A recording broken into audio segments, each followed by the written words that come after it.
겸손과 기도. 찬미 예수님, 찬미 예수님, 벌써 월, 화, 수, 목, 금, 토 해서 벌써 6일째, 오늘 마지막 날이죠, 그죠? 네. 제가 시작하면서부터 말씀을 드렸지만 성령께서 활동하시는 바는 전인적입니다. 이 전인적이다라는 표현은 내가 자녀를 사랑할 때 추상적으로 막 편지를 열심히 적어서 이 학교 갈 때 이렇게 도시락 사이에 끼워줄 수 있잖아요. 근데 막상 보면 아를 막 잡아. 편지 끌에는 내 니 사랑한대, 니 없음 내 죽는데 이렇게 해놓고 막상 보면 엄마가 날 잡아 칠 것 같아. 같이 죽자고. 그건 말이 안 되죠, 그죠? 우리가 누군가를 정말 사랑한다면 그 사랑의 표현은 다채롭게 이루어져야 됩니다. 그래서 그건 우리 측에서 하느님께도 마찬가지고 하느님 측에서 우리에게도 마찬가지예요. 우리 측에서 하느님을 먼저 바라봅시다. 하느님을 추상적으로만 사랑하는 사람이 많습니다. 내 하느님 믿는다. 그래, 내 주임 이사 안 가도 된다. 웃기고 있네. 그럴 것 같으면 교회가 왜 만들어졌겠습니까? 자기가 교회보다 뛰어나다는 겁니까? 자기 마음대로 모든 예식과 그런 것들을 자기가 내킬 때 얼마든지 할 수 있다는 거예요? 아니에요. 인간은 약하거든요. 그래서 주일 미사라는 게 있는 겁니다. 그것도 너무 자주 해도 안 돼. 여러분 착각하지 마세요. 뭐든지 다다익선이 아니에요. 자칫 잘못해서 내가 그러니까 너무 많이 그런 것들을 섭취하다 보면 영양과다에 걸려서 당뇨 걸립니다. 당뇨, 영적 당뇨 심각해요. 이 어마어마한 교만이 걸리는 거예요. 내가 어떤 사람인데 바리사이가 되어버리는 거죠. 그래서 분별력을 늘 가동을 하고 적당한 수준에서 응대를 할 줄 알아야 됩니다. 무조건 많이 한다고 칭찬받는 게 아니에요. 정작 많이 해야 되는 건 하나도 안 하고 안 해도 될 걸 많이 하고 있으면 큰일 나죠. 음식을 골고루 먹어야지, 그죠? 밥도 먹고 탄수화물도 섭취하고 단백질도 먹고 또 지방도 섭취해 줘야 됩니다. 무조건 살찐다고 지방 있는 거 다 안 먹고 내 야채만 먹으면 그 사람 또 병 걸려요. 그것 때문에. 자, 그래 안 해봐서 모르겠지만 왜 그런 거 있잖아요. 그 효소 단식. 그게 일시적으로 체중을 빼는 효과를 눈에 띄게 드러내주기 때문에 사람들이 선호하는데요. 그건 몸베리는 1등 공신입니다. 사람은 그렇게 살아갈 수 없는 거예요. 아무리 단기간에 일시적으로 그걸 한다고 하지만 몸에 어마어마한 무리를 주는 거예요. 여러분, 정상적인 삶의 범주 안에 자기를 몸담아가고 어느 정도의 살점은 수용을 할 줄 아는 내면이 중요하지. 이거고 저거고 다 하시고 간에 다 뺄락 하다가는 죽어봅니다. 야, 죽어도 살을 빼겠단다. 미라되면 살 빠지잖아. 자, 그래서 우리 측에서 하느님을 사랑하기 위해서는 단순히 그런 추상적인 어떤 내적 영역만 해당되는 것이 아니라 실제적인 참여, 교회의 생활에 참여. 그래서 여러분들이 이 성령 묵상회를 마치고 나면 또 우리가 매주 하는 성령 기도회가 있죠. 그래서 그런데도 가끔씩 나와볼 필요가 있습니다. 가능하다면 정기적으로 나오면 더 좋겠지만 그건 의무가 아니니까 강요할 수는 없는 거예요. 그건 여러분들이 여러 신심활동 가운데 선택할 수 있는 거니까 자유의지에 맡겨지는 겁니다. 그건 레지오도 마찬가지예요, 여러분. 이 한국교회가 그게 문제야. 레지오가 필수 코스인 줄 알아요. 웃기는 소리 하고 있네. 아니에요, 여러분. 성경 공부도 있고 성령 묵상회도 있고 아니면 내가 주일학교에 자모회로 참여할 수도 있고 천년성체를 하면서 자녀를 따라서 내가 그 교리에 참여하는 것만 해도 교회에 참여하고 있는 겁니다. 아주 다채로운 참여의 영역이 있는 거예요. 자, 그래서 우리 측에서의 참여는 단순히 추상적인 것만이 아니고 실제적인 참여로 이루어져야 하는데 그 실제적인 참여는 균형감각 있게 이루어져야 한다. 어느 한 곳에 너무 꽂히고 지나치게 맹목적으로 파고들다가는 광신도가 되기 십상이다. 그래서 이 균형감각을 잃지 말고 내적 열정을 상실하지 않는 가운데 전인적인 참여를 해야 된다. 이해하셨지요? 네. 둘째, 그럼 하느님은 우리를 어떻게 사랑하시는가? 가장 대표적인 하느님의 사랑의 표현, 성찬례입니다. 직접 보고 만질 수 있고 심지어는 맛볼 수 있고 씹어 삼킬 수 있게 해서 아, 내가 예수님을 내 안에 받아들이고 있구나를 확실히 체험시켜 주는 거예요. 이것만큼 더 좋은 게 어디 있어요, 그죠? 네. 그렇게 성사의 행위가 있습니다. 자, 여러분, 이거는 이 이해를 지금 제가 일종의 성사론을 가르치는 거예요. 하느님은 보이지 않잖아요, 그죠? 근데 그 보이지 않는 하느님을 우리가 어떻게 느낄 수 있을까요? 그래서 성사라는 수단이 필요한데 보이지 않는 하느님을 보일 수 있게 우리가 느끼게 도와주는 수단입니다. 그게 성사라는 개념이에요. 예. 근데 그 성사의 주인공이 계십니다. 가장 원래적인 성사, 가장 원초적인 성사. 당연히 누구다? 빙고! 예수님이에요. 예수님이 원성사예요. 그 예수님이 하신 말씀, 그 예수님이 하신 행적들을 이렇게 교회가 시대를 이렇게 흐르면서 추스려 보니 7개가 나오더라는 거죠. 비가 오면 나타나는 7색깔 성사. 무지개 아니고 성사, 칠성사. 우리 사이 무슨 사이다? 칠성사이다. 그 7가지 우리 생애 주기에 맞춰서 탄생부터 죽음까지를 잇는 거룩한 성사가 존재를 하는 겁니다, 여러분. 탄생, 세례. 태어나고 나서부터 뭐 하죠? 뭐 해야 돼? 성체성사. 그렇게 하다 보면 아가 자랍니다. 이전까지는 엄마 뒷공무니만 쫓아가고 엄마 시장 가면 와! 울고 엄마 뭐 사주마 하는데 이제는 지가 나중에 그가 알을 길러야 돼. 다른 영혼들을 이끌어줄 수 있는 영혼의 기반, 견진성사. 근데 그게 아니지. 요새는 견진성사 그게 아니라 그죠? 그냥 야 요번에 어느 성당에 견진성사 있다가 어떡하 받아라. 자, 안타깝습니다, 그죠? 어른이 되고 나면 두 갈래의 길이 갈라집니다. 한 측은 가정을 통해서 성화를 꾸립니다. 다른 한 측은 이런 사제의 소품을 통해서 이 목자의 길을 찾아 나가는 거죠. 또 물론 예외적인 그 중간 단계도 있죠. 동정자들, 그리고 우리 수도, 서원을 통해서 물론 그건 성사는 아니지만 예. 자, 그리고 나서 사람이 이제 아플 수도 있겠죠, 그죠? 그래서 약국을 자주 다녀야 됩니다. 그러기 위해서 고해성사, 여러분들이 어제 받은 것, 그리고 최종적으로 뭔가 좀 중한 병이 걸릴 수도 있고 실제적인 육체의 병, 그리고 내적 병도 같이 보듬을 수 있는 병자성사.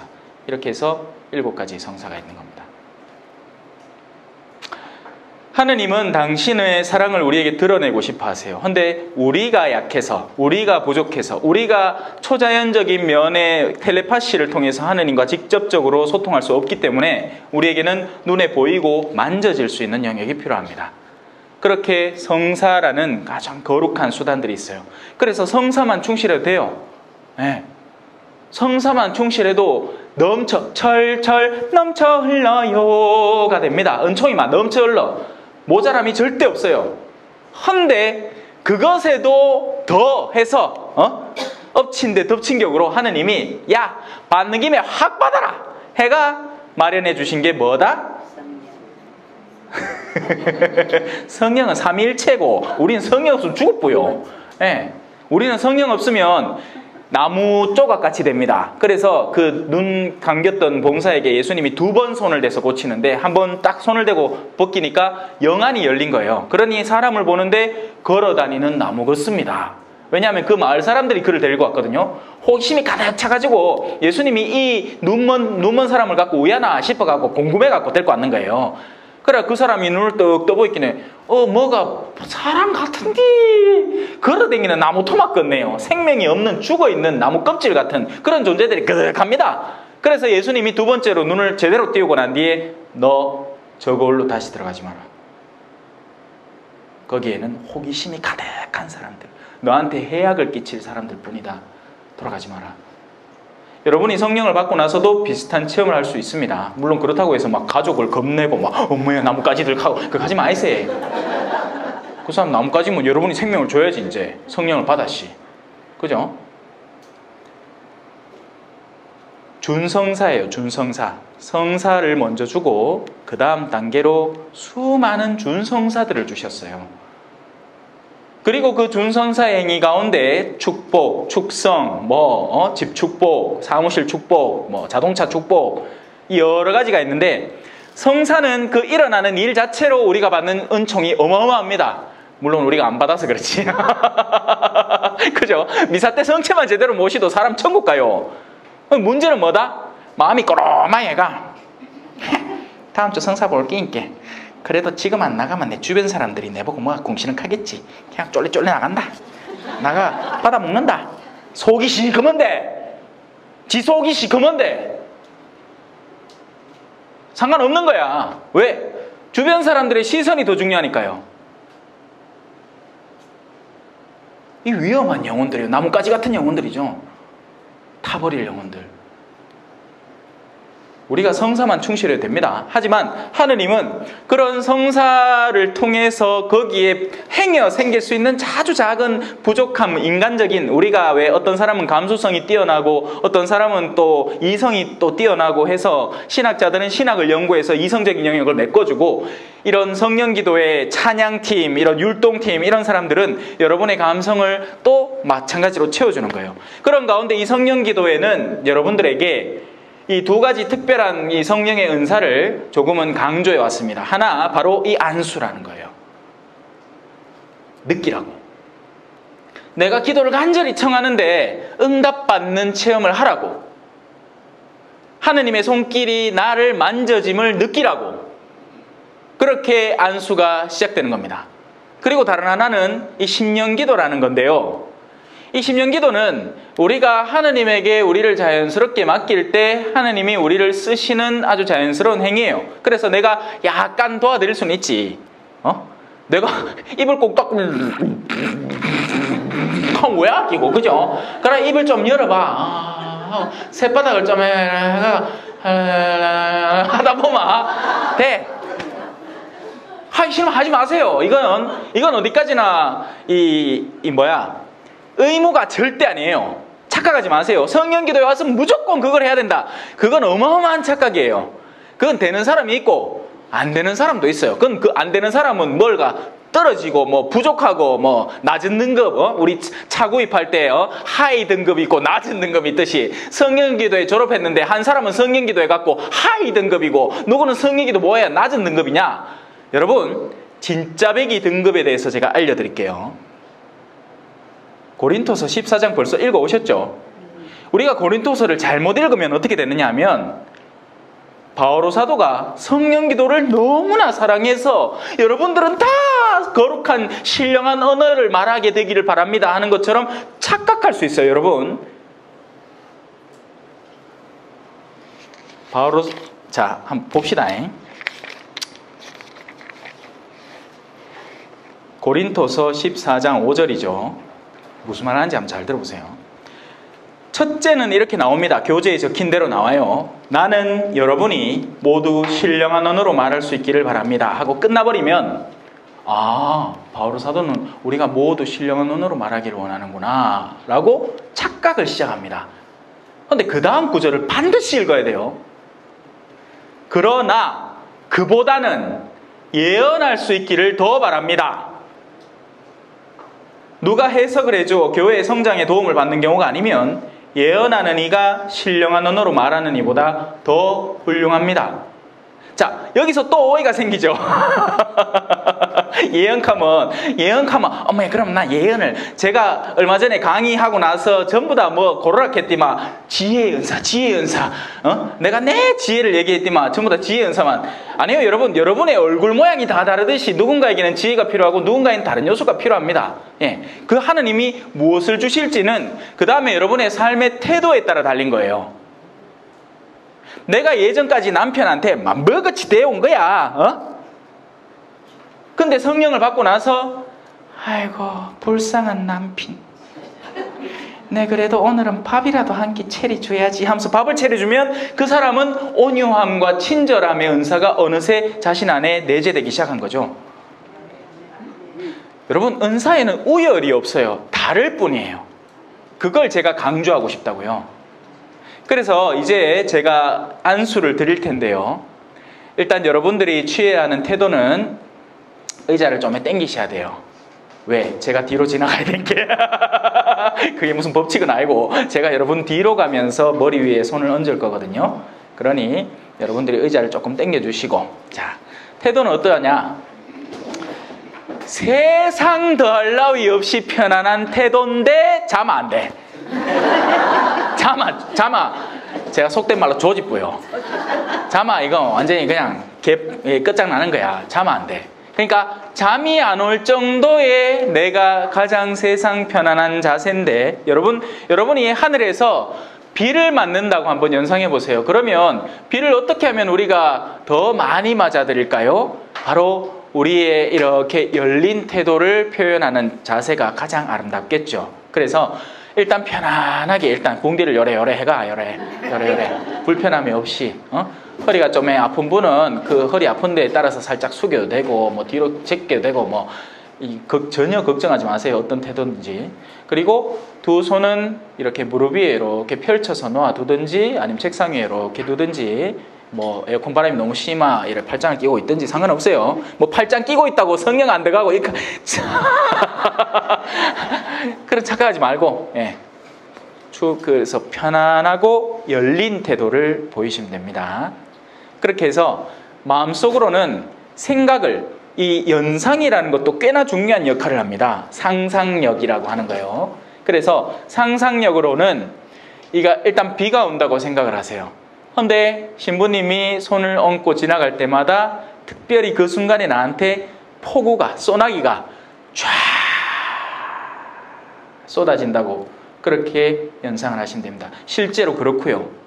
사제가 그냥 괜히 심심해서 막 툭툭 때리면서 지나가는 것도 아니고, 뭐 하라고 지나가겠어요? 사제는 자신의 의도를 갖고 있습니다. 물론 사제에 따라 또 달라요. 그 사제가 얼마만한 열성과 얼마만한 열정으로 그 준성사 행위를 취하는가에 따라서 또 달라집니다. 왜냐하면 준성사부터는 일 그 자체의 어떤 효력보다는 내면의 마음의 열성의 효력이 더 중요하게 간주되거든요. 거기에는 사요성이 존재하지 않고 인요성이 있는 거예요. 인요성이. 그래서 이 준성사 행위는 우리가 열린 만큼, 땡기고 싶은 만큼, 하혈하던 여인이 예수님의 솔에 오늘 그 솔을 만지던 그 간절한 만큼 우리한테 당겨지는 거니까, 뭐 복잡하게 딴 거 생각하지 말고, 벌써 여러분이 어제 고해를 했잖아요. 그죠? 자주 넘어지는 영역, 그게 가장 첫째가 돼야 됩니다. 덜 넘어지게. 이제는 좀 그만 넘어지게. 그리고 내가 이렇게 큰 그런 거 없이 평이하게 일상을 살아가지만 이제는 좀 특별히 받고 싶은 은총이 있다. 아, 내가 지금까지는 너무 소극적으로 살아왔으니까 조금 용덕을 저한테 주셔서 말씀을 전할 수 있는 용기를 갖출 수 있도록.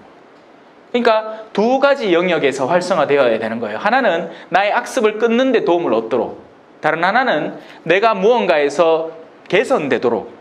근데 그 개선은 아이고 이번에 내가 용기를 좀 가지게가 여러 사람 후리치가 사기쳐가 요 쇳바닥으로 사기쳐갖고 내 돈을 한번 훅 땡기려고 해.